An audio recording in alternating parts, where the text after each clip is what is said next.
హైదరాబాద్ నగర వ్యాప్తంగా వర్షాలు ఎడతెరిపి లేకుండా కురుస్తున్నాయి. దీంతో ప్రధాన రహదారులు, గల్లీలు, బస్తీలు జలమయం అవడంతో ప్రజలు అతలాకుతలమయ్యారు. ఇక హుస్సేన్ సాగర్, హిమాయత్ సాగర్, ఉస్మాన్ సాగర్ నిండుకుండను తలపిస్తున్నాయి. లోతట్టు ప్రాంతాల ప్రజలు అప్రమత్తంగా ఉండాలని అధికారులు హెచ్చరించారు. దీనిపై మరింత సమాచారం మా ప్రతినిధి ప్రియాంక అందిస్తారు.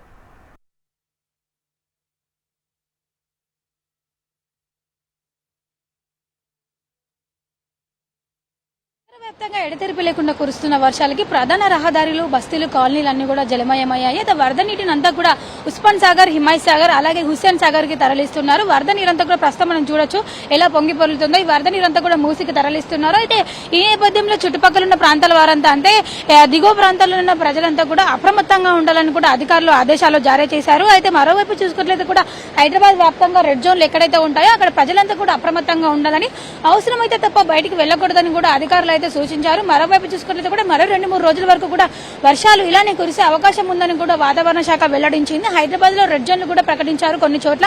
నార్త్ సైడ్ చూసుకున్నట్లయితే కూడా కుక్కట్పల్లి, మియాపూర్ అలాగే గాజుల రామారం, మేడ్చల్, మల్కాజగిరి తదితర ప్రదేశాల్లో అంతా కూడా భారీగా వర్షాలు పడే అవకాశం ఉందని ఈ రోజు సాయంత్రం 6 గంటల నుంచి కూడా వర్షాలు పడే అవకాశం ఉంది. కాబట్టి ప్రజలంతా వీరంత త్వరగా లాగౌట్ చేసుకుని జాబ్స్ కు వెళ్లిన వారంతా కూడా వీరంత త్వరగా తమ ఇళ్లలోకి చేరి సురక్షిత ప్రాంతాల్లో ఉండాలని కూడా అధికారులు ఆదేశాలు జారీ చేశారు. ఎప్పటికప్పుడు కమాండ్ కంట్రోల్ నుంచి కూడా రెయిన్ అలర్ట్ ని అలాగే ట్రాఫిక్ ఎక్కడ ఎలా ఉంది అనే దాని విషయాలపైన అయితే ప్రజలందరికీ కూడా మెసేజ్ల ద్వారా అయితే ఇన్ఫర్మేషన్ అందిస్తున్నారు అధికారులు కూడా. ఇటు హైడ్రా అలాగే జిహెచ్ఎంసీ, విద్యుత్ శాఖ, జలమండలి అన్ని అధికారులు అందరూ కూడా అందరు అధికారులంతా కూడా అన్ని శాఖల సమన్వయంతో ప్రజలకి ఎటువంటి ఇబ్బందులు కలగకుండా ప్రజల భద్రతని దృష్టిలో పెట్టుకుని అయితే అన్ని ఏర్పాట్లు ముందస్తు జాగ్రత్త చర్యలన్నీ కూడా చేపట్టారు. ఇక్కడ చూసుకున్నట్లయితే కూడా హుస్సేన్ సాగర్ లో ఎఫ్టీఎల్ పరిధి దాటి అయితే వరద నీరంతా కూడా ప్రవహిస్తుంది. ఆ వరద నీరంతా కూడా మూసిలోకి వదులుతున్నారు. తూముల ద్వారా, అలుగుల ద్వారా కూడా వరద నీరంతా మనం ప్రస్తుతం చూడొచ్చు ఎలా పొంగి పొరులుతుందో.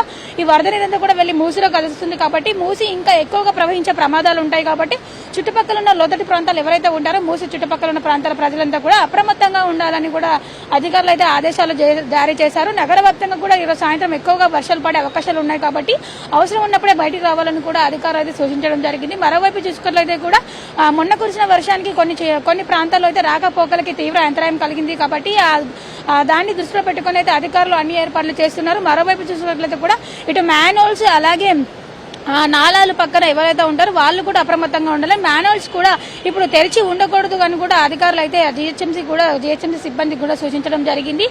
మొత్తానికి చూసుకున్నట్లయితే కూడా నగరంలో నార్మల్ గా చిన్న చినుకు పడితేనే కూడా ఎక్కడన్నా రోడ్లన్నీ పని అంతా కూడా వరద నీరు వచ్చి చేరిపోతుంది. అలాగే ట్రాఫిక్ కూడా గంటల కొద్దీ స్తంభించిపోతుంది. కాబట్టి ప్రజలకి తీవ్ర అంతరాయం కలుగుతుంది. ఈ నేపథ్యంలో ఐటీ కారిడార్ కి అంటే ఐటీ జాబ్స్ కి వెళ్లేవారు ఎవరైతే ఉంటారో వారంతా కూడా వర్క్ ఫ్రం హోమ్ చేయాలని కూడా ట్రాఫిక్ పోలీసు శాఖ అయితే ఆదేశాలు జారీ చేయడం జరిగింది. మరోవైపు చూసుకున్నట్టు కూడా ఈ రోజు పిల్లలందరికీ కూడా సెలవు ప్రకటించారు. మరో 2-3 రోజుల వరకు కూడా వాతావరణం ఇలానే ఉంటుందని, అల్పపీడనం ఇంకా బలపడుతున్న నేపథ్యంలో భారీగా వర్షాలు పడే అవకాశం ఉంది. కాబట్టి ప్రజలంతా కూడా అప్రమత్తంగా ఉండాలని కూడా తెలిపారు. ఇంకా రాష్ట్ర వ్యాప్తంగా చూసుకున్నట్లయితే కొన్ని జిల్లాలకి రెడ్ అలర్ట్ ని, ఆరెంజ్ అలర్ట్ ని అలాగే ఎల్లో అలర్ట్ ని కూడా జారీ చేయడం జరిగింది. చాలా జిల్లాల్లో చూసుకున్నట్లయితే కూడా వాగులు, వంకలు అన్ని కూడా పొంగి పొర్లుతున్నాయి. నదుల పక్కన ఎవరైతే ఇళ్లలో ఉంటారో ప్రజలంతా కూడా అప్రమత్తంగా ఉండాలని కూడా వాతావరణ శాఖ హెచ్చరించింది. మరో 2-3 రోజుల వరకు కూడా తెలంగాణ రాష్ట్ర వ్యాప్తంగా కూడా ఇలాంటి పరిస్థితి ఉంటుంది. కాబట్టి ప్రజలంతా కూడా అప్రమత్తంగా ఉండాలని చెప్పారు. ముఖ్యంగా చూసుకున్నట్లయితే కూడా హైదరాబాద్ మహానగరంలో కొన్ని చోట్లని రెడ్ జోన్ లో కూడా ప్రకటించారు. ఆ జోన్ లో ఉన్న ప్రజలంతా కూడా భారీ వర్షాలు కురుస్తున్న నేపథ్యంలో అప్రమత్తంగా ఉండాలని కూడా అధికారులు జారీ చేయడం జరిగింది. Journalist Savita, Priyanka, HM TV, Hyderabad.